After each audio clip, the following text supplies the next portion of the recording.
Sejam todos bem-vindos ao canal Luiz Maltini, eu sou o Bu e hoje eu vou fazer um vídeo especial para vocês. Agora roda a vinheta!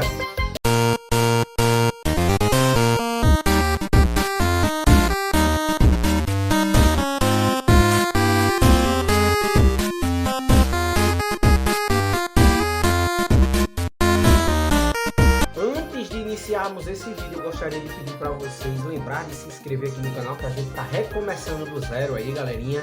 Então a gente tem uma meta aqui, bater pelo menos 1000 inscritos para poder monetizar esse canal.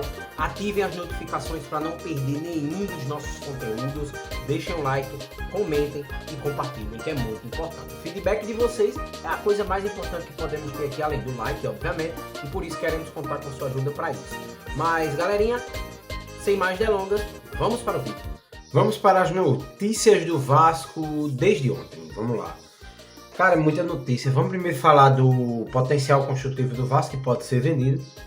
Que ontem teve uma reunião em que o Vasco já arrecadou 110 milhões e que Sérgio Dias, o responsável e arquiteto pelo projeto de 57 mil lugares, diz que a prefeitura deverá sanar toda a questão urbana ao redor e ao entorno de São Januário. Então, basicamente é isso sobre a reforma de São Januário que a gente tem para trazer. Sobre o Pedrinho, sobre o Vasco, vamos lá. O Pedrinho diz que a recuperação judicial não vai atrapalhar, pelo contrário, pode ajudar, e que não há nenhuma proposta acerca da SAF neste presente momento. O que me estranha bastante é que em janeiro, o próprio Pedrinho havia dito,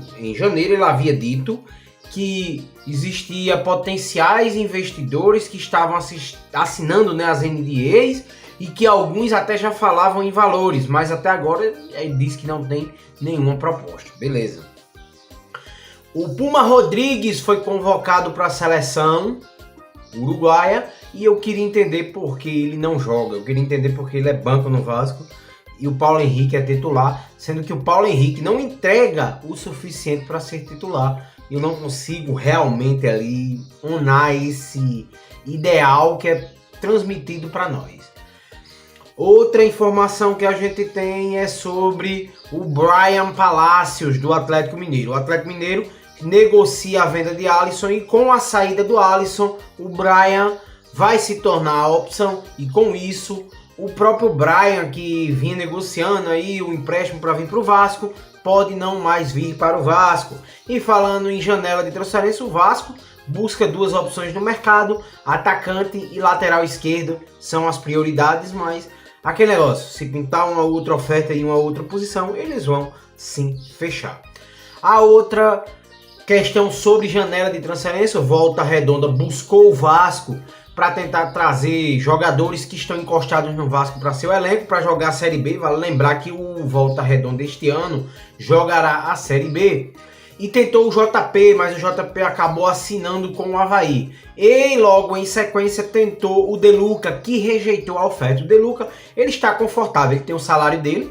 Ele tem um salário lá que gira em torno de mais de 500 mil. Então ele não quer sair do Vasco porque ele está recebendo. Para ele pouco importa se ele está jogando ou não, é isso que ele está transmitindo. Olha, eu não tô nem aí se eu vou entrar em campo, eu não tô nem aí se eu vou jogar bola, eu quero meu salário no bolso.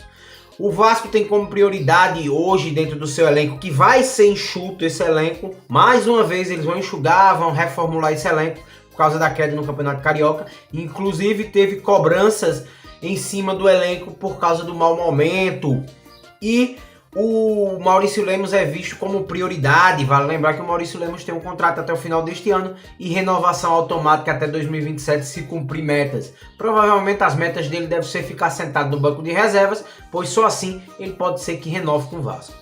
O outro detalhe é o jogador do Vasco, Capasso. O Vasco não tem interesse em utilizá-lo, mas também não tem interesse em negociá-lo. É algo que ninguém consegue compreender. Poderia negociar com Volta Redonda, ele jogar a Série B e quem sabe o Vasco ver que ele pode ser útil e querê-lo de volta.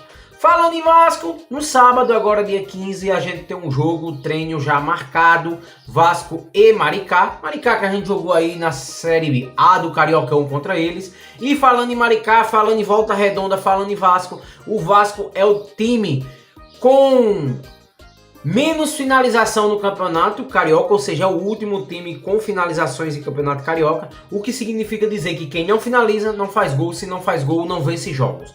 E aí está explicado os números do Vasco na competição, que são 5 derrotas, que é um número exorbitante, sair só na questão dos pontos corridos. Não estou nem falando com as outras 2 partidas contra o Mulambo, que aí dariam 7 partidas com 7 derrotas.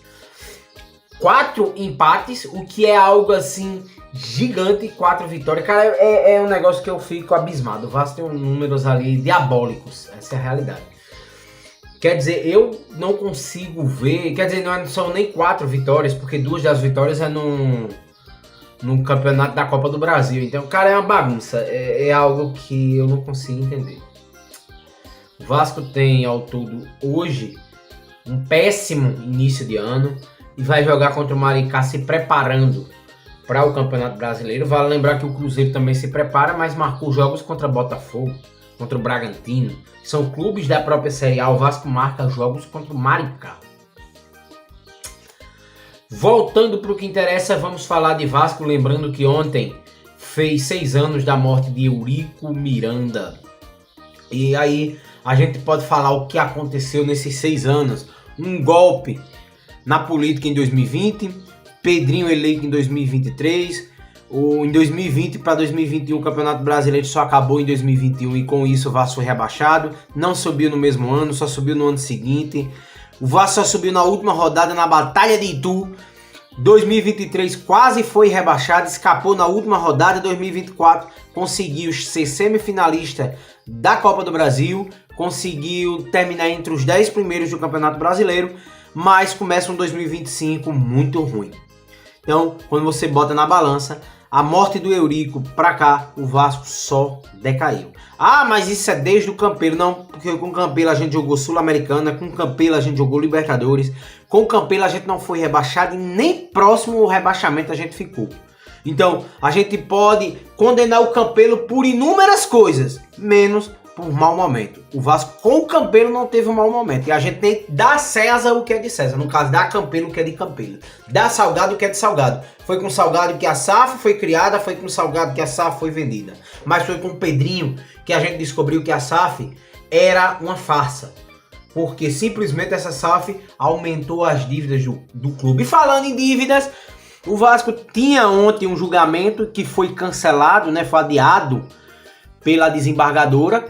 E como consequência desse adiamento, a gente vai falar sobre a questão da recuperação judicial do Vasco. Na recuperação judicial do Vasco, o Vasco tem algo perto de 1,4 bilhões para ser recuperado judicialmente, com 540 credores. Só que desses 1,4, 300 milhões é de passivos tributários, ou seja, impostos. Então dá 1 bilhão e 100 milhões o Vasco deve de outras coisas e 300 milhões só de impostos. E aí 2 empresas que são responsáveis por fazer recuperação financeira empresarial, a UOLD, alguma coisa falências, e a K2, alguma coisa econômica. A UOLD e K2, elas pedem ao Vasco, já no processo, 360 mil reais para ajudar o Vasco a se recuperar, se reestruturar, e esse período é de 36 meses, ou seja, eles dão 36 meses para o Vasco se recuperar. E eles pedem 360 mil reais por mês. E aí, fazendo uma conta rápida aqui, arredondando esses 360 para 350, vamos trazer para baixo.